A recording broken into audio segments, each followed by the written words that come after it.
Hi everybody, welcome to pregnancy scan series part 1. ಗರ್ಭಧಾರಣೆಯಲ್ಲಿ important ಆಗಿ ನಾವು ಮಾಡುವಂಥ ಸ್ಕ್ಯಾನ್ಗಳ ಬಗ್ಗೆ, ಅದರದ್ದು ಟೈಮ್ ಲೈನ್ ಬಗ್ಗೆ ನಾನಿವತ್ತು ಈ ವಿಡಿಯೋದಲ್ಲಿ ತಿಳಿಸ್ಕೊಡ್ತೇನೆ. ಮೊಟ್ಟ ಮೊದಲನೇದಾಗಿ ನಾವು ಮಾಡುವಂಥ ಸ್ಕ್ಯಾನು ಅರ್ಲಿ ಪ್ರೆಗ್ನೆನ್ಸಿ ಸ್ಕ್ಯಾನ್ ಅಥವಾ ವಯಬಿಲಿಟಿ ಸ್ಕ್ಯಾನ್ ಅಥವಾ ಡೇಟಿಂಗ್ ಸ್ಕ್ಯಾನ್ ಅಂತ ಕರಿತೀವಿ. ಐಡಿಯಲಿ ಬಿಟ್ವೀನ್ 6 to 8 ವೀಕ್ಸ್ ಇದನ್ನು ನಾವು ಮಾಡ್ತೀವಿ.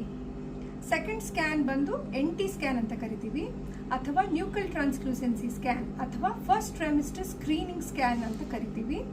ಇದನ್ನು ಬಿಟ್ವೀನ್ 11 to 13 ವೀಕ್ಸ್ 6 days ಅಥವಾ ಬೇಬಿ ಸೈಜ್ 45 millimeters ಇಂದ 84 millimeters ಇರೋವರೆಗೆ ಇದನ್ನು ಮಾಡ್ತೀವಿ.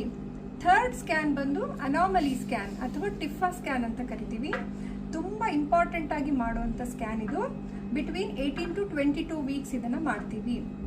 ಆ್ಯಂಡ್ ಫೋರ್ತ್ ಸ್ಕ್ಯಾನ್ ಬಂದು ಗ್ರೋತ್ ಸ್ಕ್ಯಾನ್ ಅಂತ ಕರಿತೀವಿ ಅಥವಾ ಫೀಟಲ್ ವೆಲ್ಬೀಯಿಂಗ್ ಸ್ಕ್ಯಾನ್ ಅಥವಾ ಬಯೋಫಿಸಿಕಲ್ ಪ್ರೊಫೈಲ್ ಅಥವಾ BPP ಸ್ಕ್ಯಾನ್ ಅಥವಾ ಟರ್ಮ್ ಸ್ಕ್ಯಾನ್, ಹೀಗೆ ಹಲವಾರು ಹೆಸರುಗಳಿದ್ದಾವೆ ಈ ಸ್ಕ್ಯಾನ್ಗೆ. ಐಡಿಯಲಿ ಬಿಟ್ವೀನ್ 28 to 32 ವೀಕ್ಸ್ ಒಂದು ಗ್ರೋತ್ ಸ್ಕ್ಯಾನ್ ಮಾಡ್ತೀವಿ. ಇನ್ನೊಂದು between 34 to 36 weeks just before delivery ಇನ್ನೊಂದು ಗ್ರೋತ್ ಸ್ಕ್ಯಾನ್ ಮಾಡ್ತೀವಿ. ಸೊ ಈ ಎಲ್ಲ ಸ್ಕ್ಯಾನ್ಗಳು ತುಂಬ ಇಂಪಾರ್ಟೆಂಟ್ ಆಗಿರುತ್ತೆ ಪ್ರತಿ ಪ್ರೆಗ್ನೆನ್ಸಿಯಲ್ಲೂ.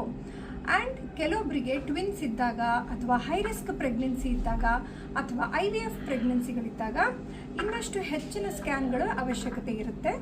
ಇದ್ರ ಬಗ್ಗೆ ಪ್ರತಿ ಸ್ಕ್ಯಾನ್ ಬಗ್ಗೆನೂ ಸ್ಟೆಪ್ ಬೈ ಸ್ಟೆಪ್ ಮತ್ತೆ ಡೀಟೇಲ್ ಆಗಿ ನಾನು ಎಕ್ಸ್ಪ್ಲೇನ್ ಮಾಡಿಕೊಡ್ತೇನೆ.